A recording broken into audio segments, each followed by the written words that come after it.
السلام علیکم ورحمۃ اللہ وبرکاتہ۔ محترم عزیز بھائیوں اور بہنوں، ہمارا آج کا موضوع ہے انسان کا وجود، یعنی دی ایکسسٹنس آف مین۔ اس ویڈیو میں ہم سیکھیں گے کہ آخر ہمارا وجود کیا ہے، انسان کی ابتدا و انتہا کیا ہے۔ تو آئیے شروع کرتے ہیں۔ محترم سامعین، خود انسان کا اپنا وجود قدرت کی بڑی نشانی ہے۔ اپنے وجود پر غور و فکر کرنے سے انسان خالق اور معبود کی معرفت حاصل کر سکتا ہے۔ خالق و حاکم ہونا صرف اللہ تعالیٰ کے لیے ہی خاص ہے۔ وہی ہر چیز کا خالق ہے اور وہی معبود حقیقی ہے۔ اس کائنات کی عظیم مخلوقات ہی نہیں بلکہ اس میں موجود ذرہ ذرہ اس بات پر شاہد ہے کہ اس کائنات کا کوئی پیدا کرنے والا ہے اور وہ بڑی زبردست طاقت و قوت کا مالک ہے۔ وہ تنہا معبود حقیقی ہے، اس کا کوئی شریک و ساجی نہیں۔ اسی نے حضرت انسان کو پیدا کیا اور اسے اپنی دیگر مخلوقات میں شرف و تکریم سے نوازا۔ اللہ تبارک و تعالیٰ قرآن کریم کے اندر ارشاد فرماتے ہیں، جس کا ترجمہ ہے، اور یقیناً ہم نے اولاد آدم کو بڑی عزت دی اور انہیں خشکی و تری کی سواریاں دی اور انہیں پاکیزہ چیزوں کی روزیاں دی اور اپنی بہت سی مخلوق پر انہیں فضیلت عطا فرمائی۔ یہ فضیلت و شرف کئی اعتبار سے ہے، شکل و صورت کے اعتبار سے بھی ہے کہ جو بہترین صورت و سیرت اللہ تعالیٰ نے انسان کو عطا کی وہ دوسری مخلوق کو حاصل نہیں ہے۔ چند چیزوں کی قسم کھا کر اللہ تعالیٰ نے یہ بات ارشاد فرمائی، یقیناً ہم نے انسان کو بہترین صورت پر پیدا کیا۔ اے انسان، تجھے اپنے رب کریم سے کس چیز نے بہکایا؟ جس رب نے تجھے پیدا کیا، پھر ٹھیک ٹھاک کیا، پھر درست اور برابر بنایا، جس صورت میں چاہا تجھے جوڑ دیا۔ انسانی شکل و صورت، قد و قامت، دیگر پارٹس آف باڈی اور ان سب کے درمیان مناسبت اور ان کی خوبیوں پر غور کیا جائے، پھر اس کائنات میں موجود کسی بھی جاندار مخلوق سے اس کا موازنہ کیا جائے تو انسان کے اشرف المخلوقات ہونے اور دیگر مخلوقات میں سب سے افضل و برتر ہونے کا انکار نہیں کیا جا سکتا ہے۔ انسان کے اشرف ہونے کا ایک اہم راز اس کے دیکھنے سننے کی صلاحیتوں کے ساتھ اس کا صاحب عقل ہونا ہے۔ اللہ تعالیٰ نے انسان کو سوچنے سمجھنے کی صلاحیت دی، نیز اچھے برے کے درمیان تمیز کرنے، پھر اپنے ارادے سے کسی کو اختیار کرنے کی وہ قوت و صلاحیت دی جو کسی دوسری مخلوق کو حاصل نہیں۔ اسی عقل و شعور پر انسان کو مکلف بنایا کہ وہ اپنی خواہشات کی پیروی کرتے ہوئے من مانی زندگی نہ گزارے بلکہ اپنے معبود حقیقی کو پہچان کر اس کی عبادت کرے، اس کے ساتھ کسی کو شریک نہ کرے۔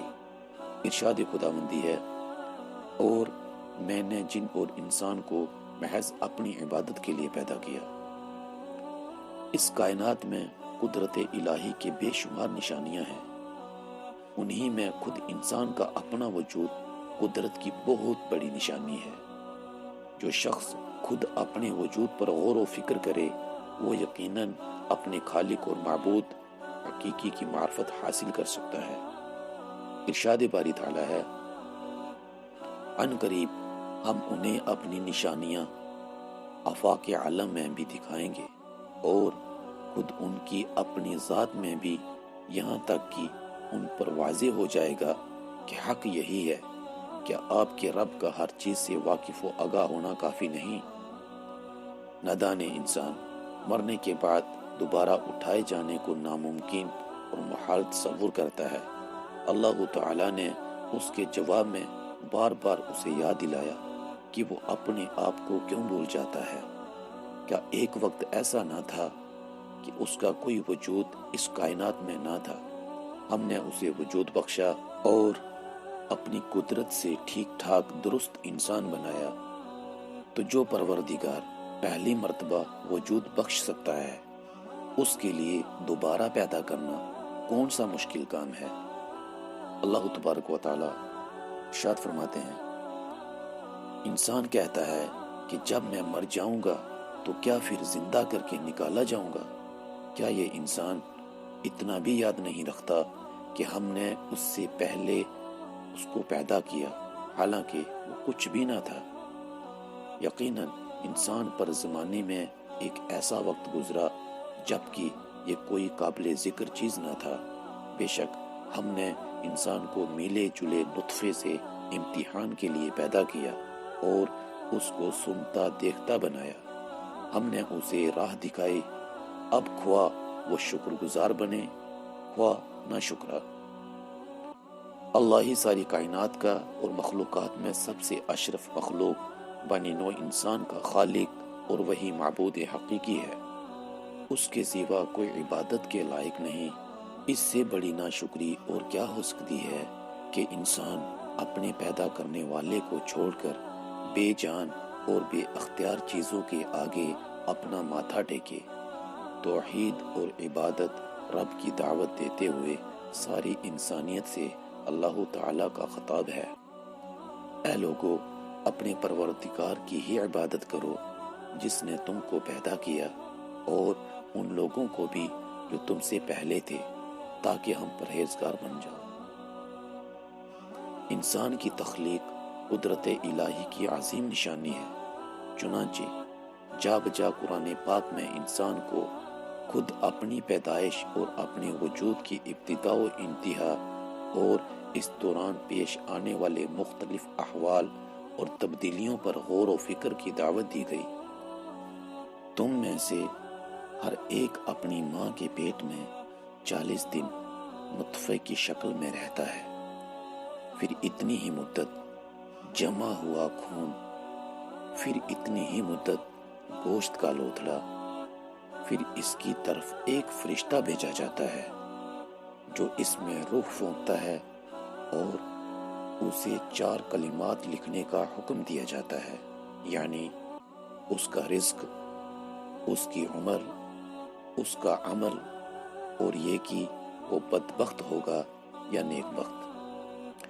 تخلیق انسان کا پہلا مرحلہ مٹی کا خلاصہ بیان کیا گیا، دوسرے درجے میں نطفہ، پھر اس نطفے میں مختلف تبدیلیاں ہوتی ہیں جو ظاہری نگاہوں سے اجل ہوتی ہیں۔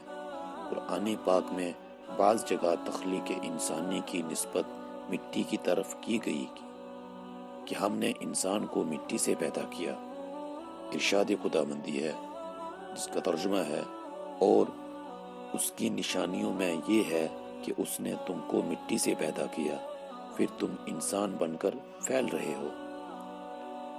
اس کی تخلیق انسان کی ابتدا مٹی سے کی۔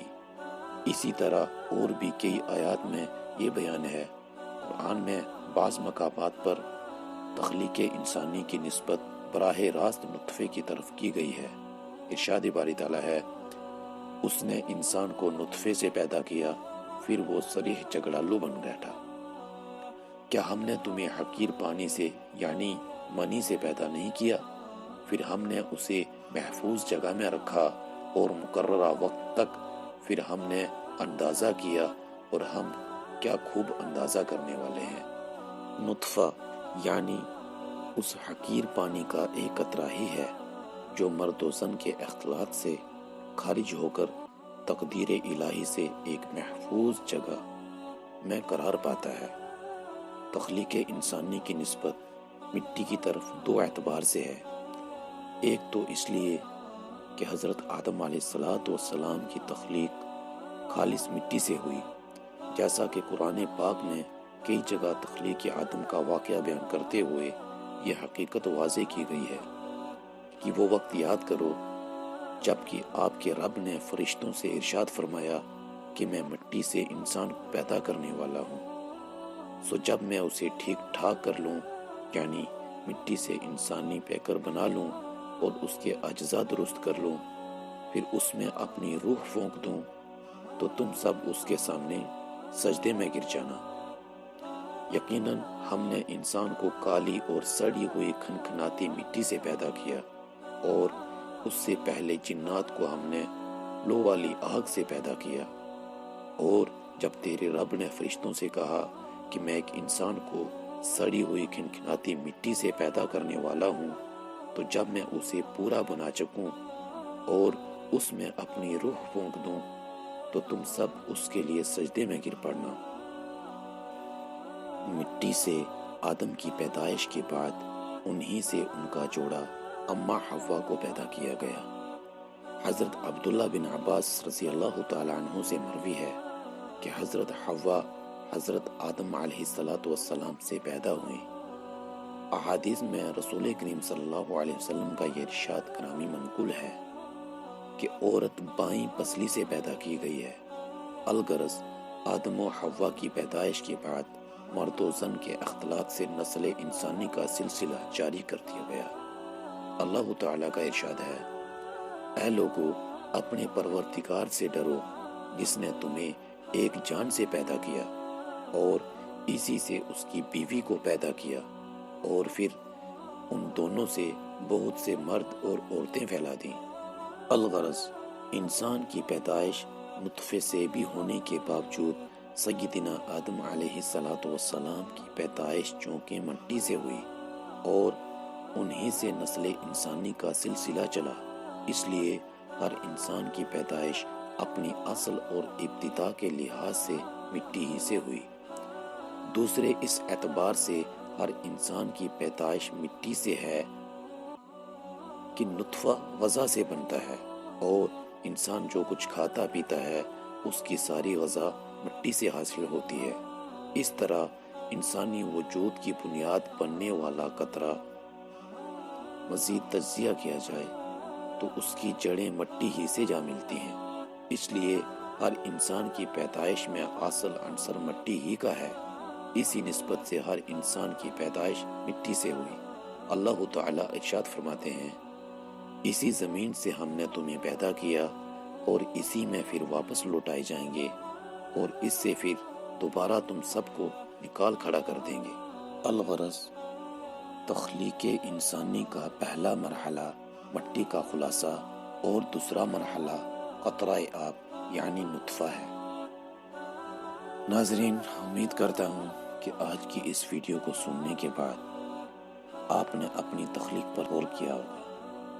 اچھی نیت سے ویڈیو کو دوسروں تک ضرور پہنچائیں۔ اللہ تبارک و تعالیٰ سے دعا ہے کہ اللہ تعالیٰ مجھے اور آپ سب کو اس کی سمجھ بوجھ عطا فرمائے۔ آمین۔ وما علینا